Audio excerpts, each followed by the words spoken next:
Now, what's happening in all the urban cities across America is that you got a process in place right now in urban redevelopment. They're using 5 techniques that totally wipe you out. One is called gentrification. They're going into all these major cities that used to be majority black populated cities, and they are erasing you. In places like Detroit, Michigan, New York, Boston, Washington, D.C. Washington, D.C. used to be the chocolate city. When I went there with President Carter in 1976, at that time, Washington, D.C. was 78% black. Now it's down to about 42% black. Wow. Chocolate City is gone. Detroit, Michigan is going to be totally wiped out by immigrants pouring into the society. Since 1970 up to now, we've had 45 million immigrants coming to the United States. They came in over you, and they're displacing you. And then the second term they use besides gentrification to wipe you out is a thing they call privatization. You go into Detroit, Michigan, as they gentrify, they're going to take all the public resources and things that should be owned by the public, they're going to place them through privatization to the hands of the wealthy whites. Whites are going to buy your golf courses, your subway systems, your bridges, your tunnels. They're going to control your airports, your parks, your museums.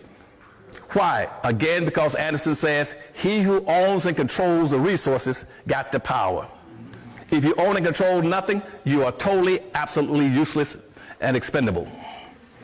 And that's why nothing has changed for us, because we don't understand the system of gentrification and privatization. The other thing they're using to wipe you out in those cities is called metropolitan forms of government, where now they're going to do regional form of government, which means that the whites in the suburbs can come into those black cities and set up some kind of consortium to control what goes on inside those cities so they can extract the resources out of them.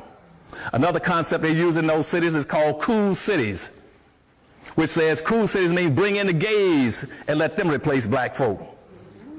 And that's the fourth scheme they use on you. And in Detroit, Michigan, using that as an example again, the governor there has already set up in movement a system where he wants to go to the President of the United States, Obama, and ask him for a green card system where he can start importing Chinese from China to make Detroit, Michigan the biggest Chinatown in the United States. Even though that city had a 90% black population, they're going to bury blacks in Detroit, Michigan, underneath Asians coming into Detroit.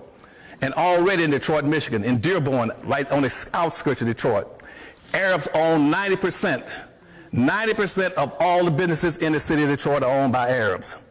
Arabs and 90% black population must go to the Arabs to get what they want in terms of food, medicine, clothing. Because they own they own out of the gas stations. You got 146 gas stations in Detroit, Michigan. Arabs now own 144 in a black city. Blacks own 2 gas stations out of 146. You own nothing. The rest, the hotels are owned, and the 7-Elevens are owned by Indians. Asians are owning the laundries. The laundries, they're owning the hair and wig shops, the nail shops. Blacks own nothing in a 90% black city. And that's why now Detroit went into poverty. That's why it was declared bankrupt, because blacks had money. Blacks had about 11 or 12 billion a year annual disposable amount of money passing through their hands. They were going out to the suburbs, spending it in the suburbs, and spending it with the Arabs and the Asians, the Hispanics, and everybody else. And when I tried to put in a plan there for black folk, they said it was racist for me to try to help black folk.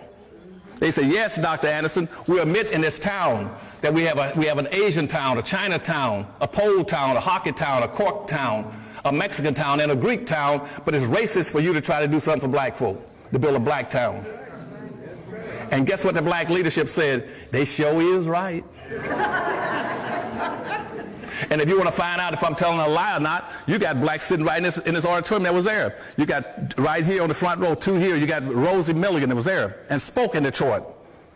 And I had over 1,000 blacks come across America and say, we will move and relocate our business to Detroit to build a black community, a black business district. We'll move our businesses into Detroit.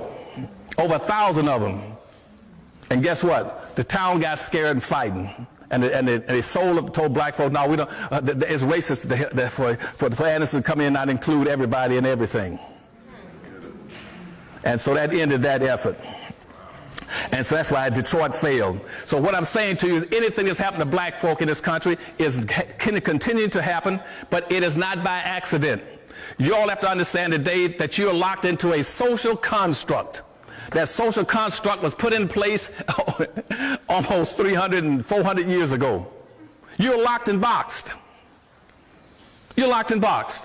Now, here's what I'm going to tell you that nobody else tells you. You're locked and boxed because of the United States Constitution, the Bill of Rights, and the Declaration of Independence. You're locked and boxed. We got black leaders can't figure that out.